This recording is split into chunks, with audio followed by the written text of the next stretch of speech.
All right, well, welcome to the Window into Paris live webcast from COP21. My name is Megan, and I am the programs coordinator at Climate Generation, a Will Steger Legacy. And we are a nonprofit in Minneapolis, Minnesota, and we educate and empower people to engage in solutions to climate change. And we recognize that educators are critical messengers of climate and energy literacy to hundreds of students every year, just like the students here at Breck School in Golden Valley.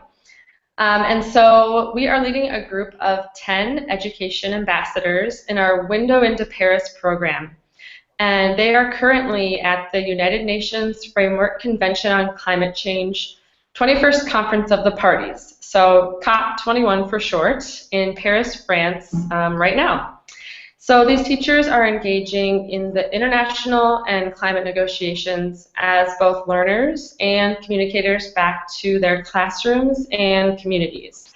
They represent diverse subject areas, grade levels, and educational settings from around the entire country.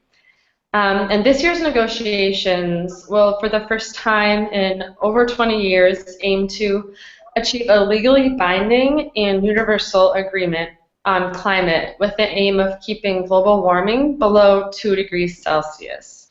So that is what all these talks and negotiations are trying to figure out, if it's possible, these 2 weeks. And today we have Ms. Alexander with us, who is in the negotiations area right now, and she is going to give us a little rundown of what it's been like to be part of this historic event. And we also have students in Golden Valley, Minnesota at Breck tuning in, and we'll have some time at the end for Q&A. So think of some questions as you hear from Ms. Alexander and what she's been up to. So I will turn it over to her right now.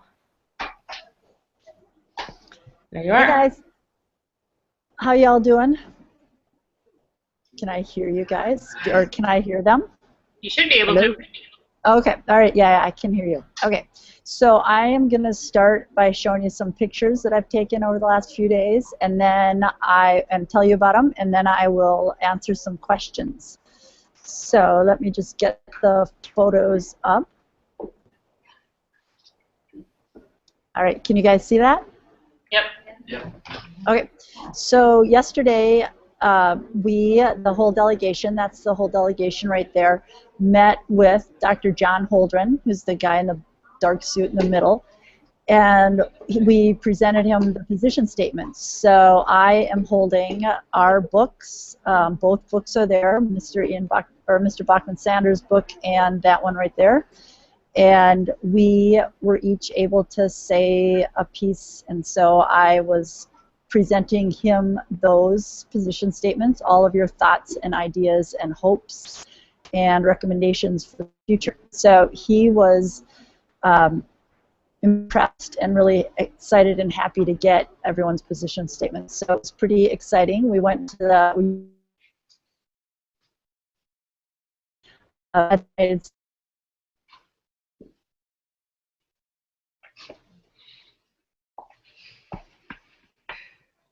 Becky, you're cutting out a little bit. Do you want to say that again?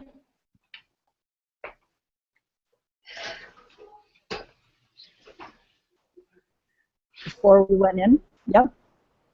Yes? Now we can hear you. Yep. All right. Can you hear me? Yes. All right.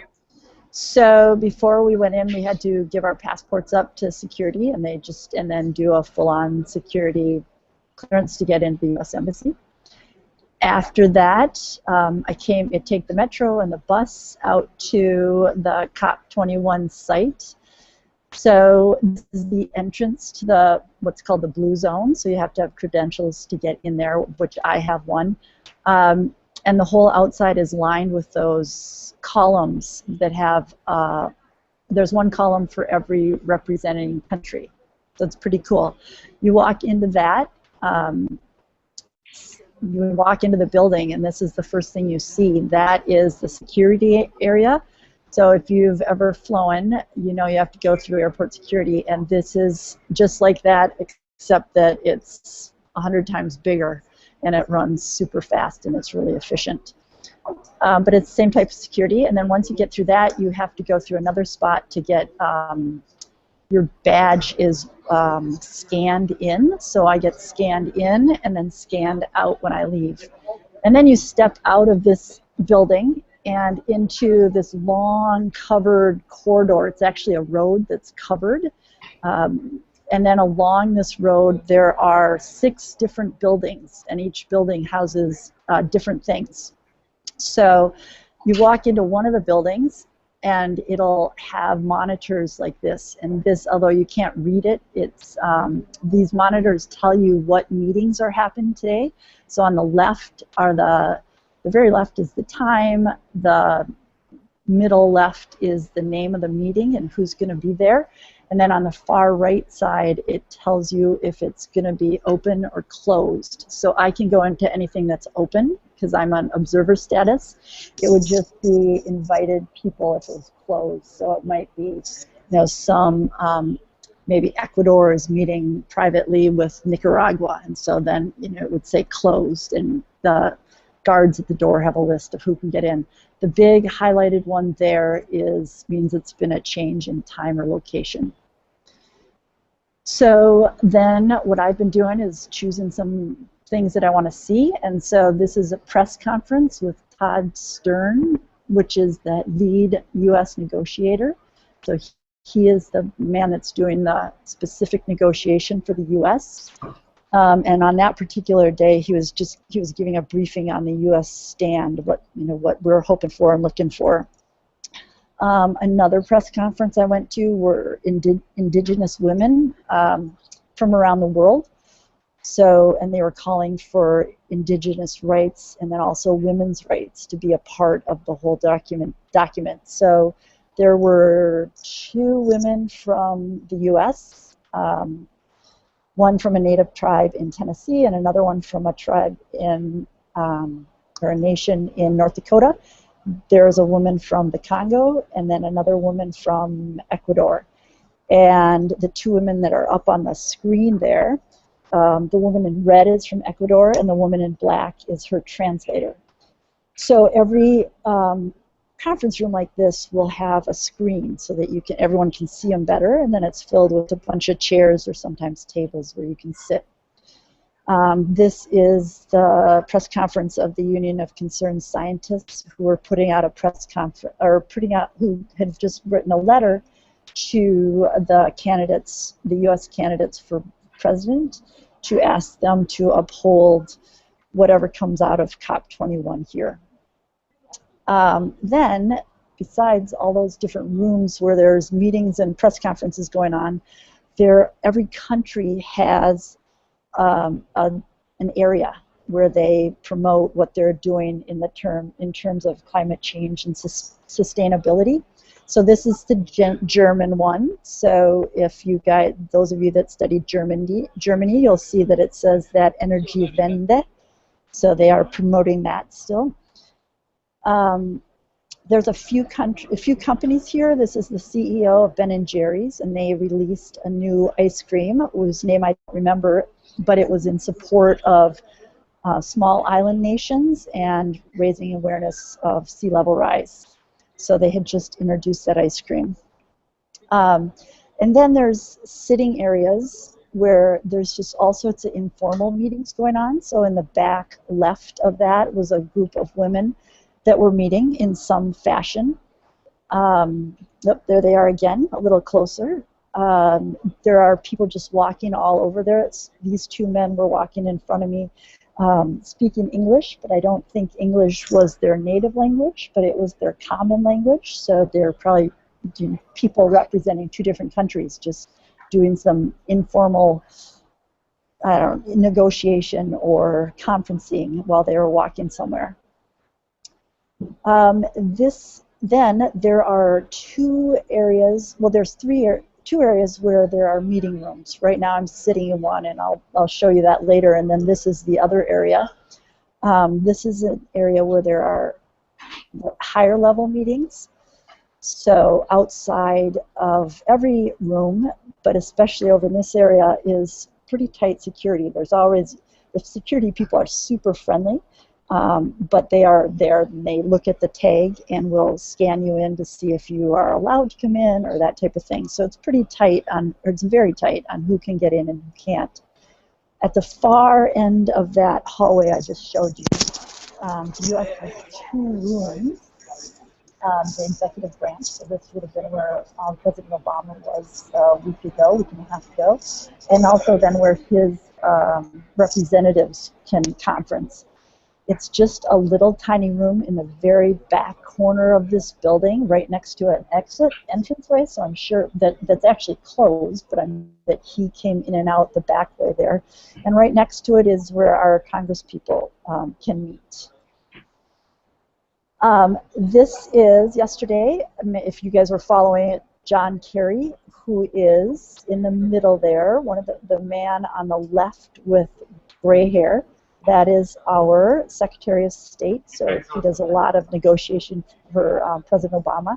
Right next to him, also gray on the right, is Todd Stern, so our lead negotiator. And then everybody around that is walking is with them. I'm sure the 2 guys right next to him and the guy in front, there's 2 guys in front are security people, and then there are his aides following. So then they were heading to this area. This is the area where you go into the main hall where the main negotiations are happening, and it's the biggest hall here. And sometimes I'm let in, and sometimes I am not. I'm just gonna. This was when a big negotiating thing had happened yesterday, so it was packed with all the high-level people because they had been in conferencing. So I just turned the camera on and just let it go. Oops, I'm going to go back. Where is it? Here we go. Here it is. So it's just flooding with people in and out of this area. So one of those doors is to get in, and the other door is to get out. There's just lots and lots of people. And this is what the main negotiating hall looks like. So I am standing at the back of the observer area, so all those brown and green chairs that are sloping down away from where I'm standing is where observers can sit. So I was there 2 days ago, and then again just a couple hours ago. And then on the floor down there is where representatives of each negotiating block, each country has a chair, and then they usually have a seat right behind them for an aide. And then up front, you can see the platform up there. That is whoever's running the conference. So today, actually the president of COP21 was there with the secretary and then various other people. This particular meeting was allowing non-governmental units, so things like groups that are representing small island nations, a group that was representing high mountain nations. So they're not officially nations and they can't vote, but they are recognized as entities that deserve a voice.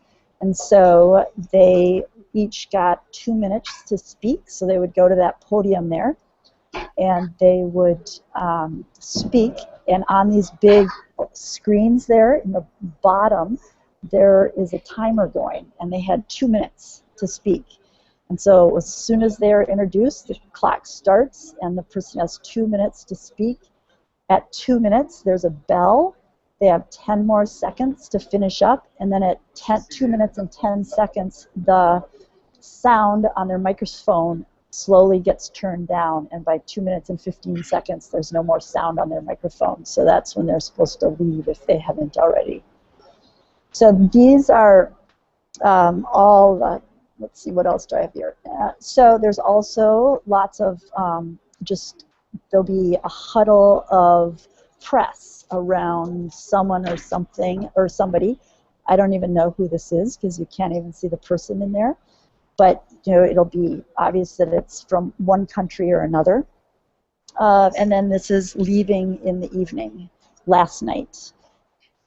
So I think I am going to exit out of this and come. Am I back on the screen? Yep, we can see you. All right. Yep. So right now I am in a meeting hall. So across from those other photos, I'm in a meeting hall. So I'm going to show you the line just down the hall. This is where there are all sorts of meetings. Can go people. There are different rooms all the way up and down this hall. And I'm going to go to the other side. And then down there is a work area and a coffee stand. Makes really good cafe au lait. It's late here now. It's, I don't know, about 8 o'clock. No, it's not. It's 6 o'clock. So there is all sorts of negotiations going on, all different places. All right. Do you guys have any questions?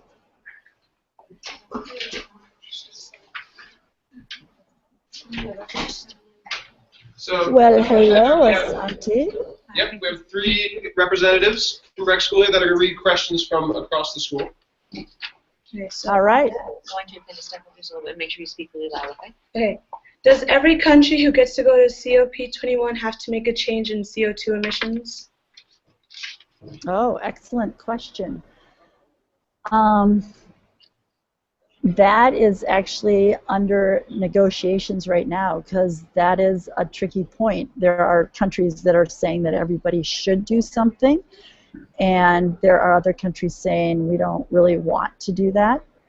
So they are negotiating that right now, and but 185 of the 196 countries have produced their statements for what they want to do. And all of them are calling for cutting back at some time in the future. China's proposal actually is not about cutting back. It's when they're going to have their peak emissions. So they are stating kind of what year is going to be their peak emissions, and then they'll cut back from there. So not necessarily, but overall most of them are trying to do that.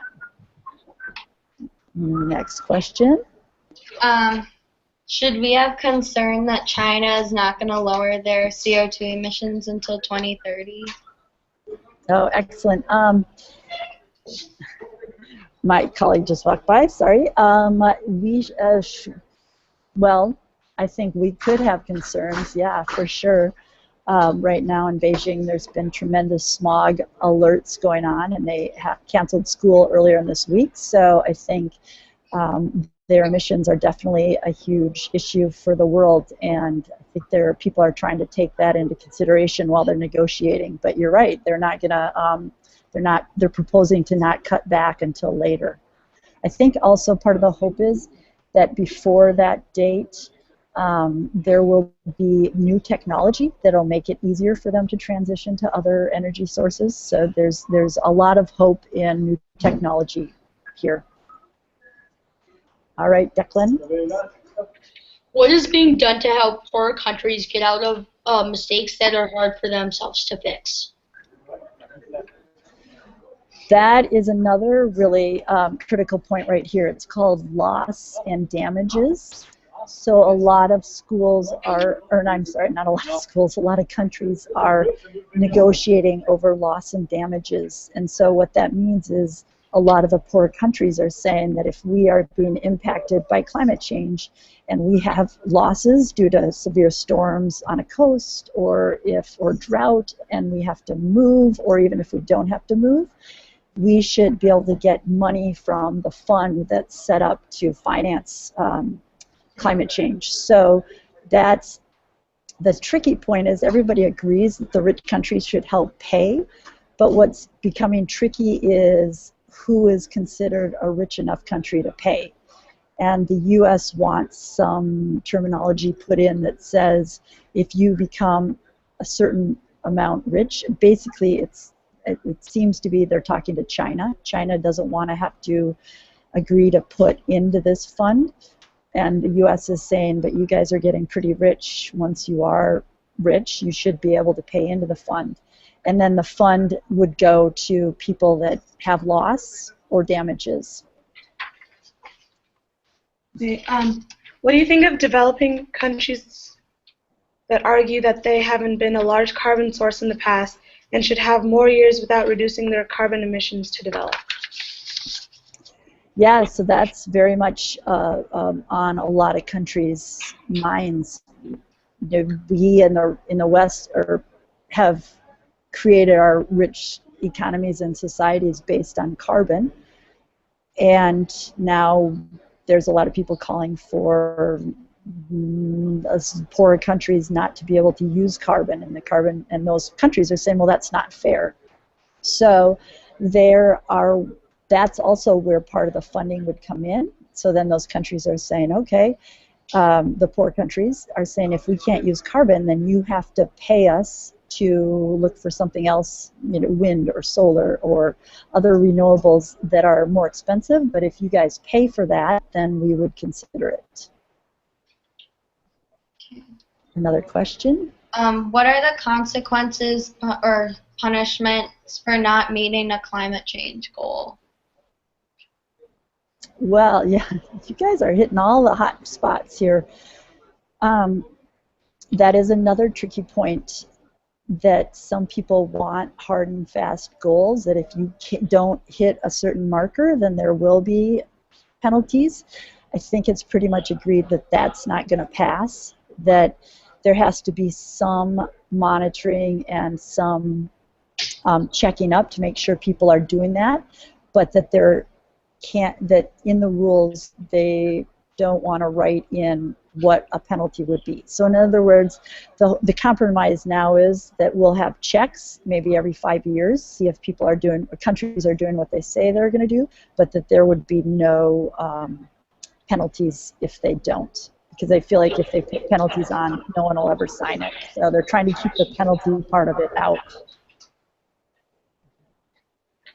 Any more, Declan? Is there anything being done at the conference to try and help the small sea level countries to stay above water a little long and prevent sinking? There are. Let me remind you guys that the islands don't sink. The sea level rises.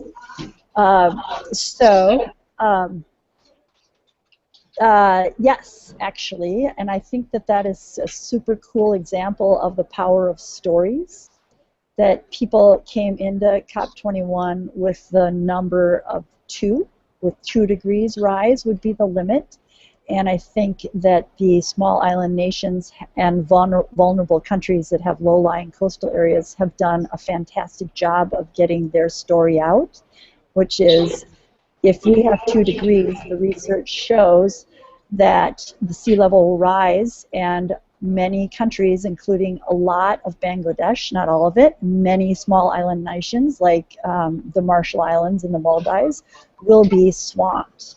And so they have been super active here, getting their voice and their stories out. And I think that has made a big change. I was just at a press conference today where the U.S. was stating that they are looking to have the 1.5 put in there, and so they're looking for something less than 2 degrees. So there is stuff being done, and I think it really goes to the power of the story.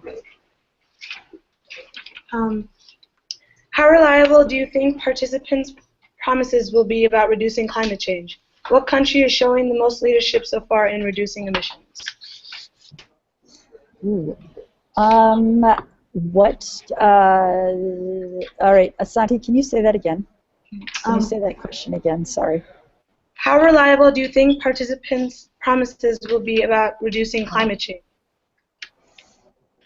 Well, I think the hope is, with putting the proposals, to submitting the proposals first before they even came here, there's a hope that there will be peer pressure. Like, I mean, if you can believe it, even peer pressure out at adult level. But if you put a statement out there that this is what we intend to do, the hope is that other countries will know what the plan is and account for that country to follow their plan and to live up to their goal. So the hope is that peer pressure will help with that, help keep countries intact. And the second part is, what country is showing the most leadership so far in reducing emissions?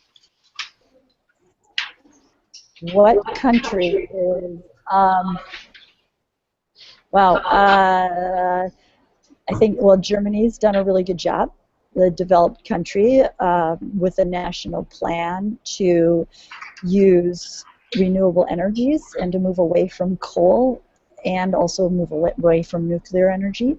So Germany would be a good example, I think. Oh, so we have 5 more minutes, but how many questions can you take? Or Yeah. Oh, You can take as many. We probably could take a few more questions if you have them. okay, what promising plans have come up so far to control CO2 emissions? what promising plans? Wow, what promising plans? I would say the people are really hopeful in new technologies, that even though we put an item or our plans out before the COP21, our hope is that technologies will evolve that we know reduce carbon emissions.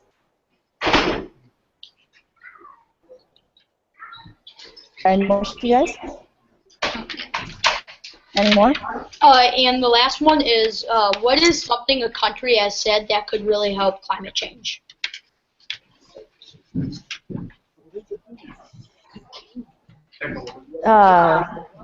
is the country said? Well, like I said before, I think the power of the stories is really good. I think the countries that are saying we will have to move, my country will not be here if climate change continues, has been really powerful. There's also been a strong youth delegation here, and the youth are saying we need to do something for our future, just like all of you, what you guys were saying. Thank you. What else?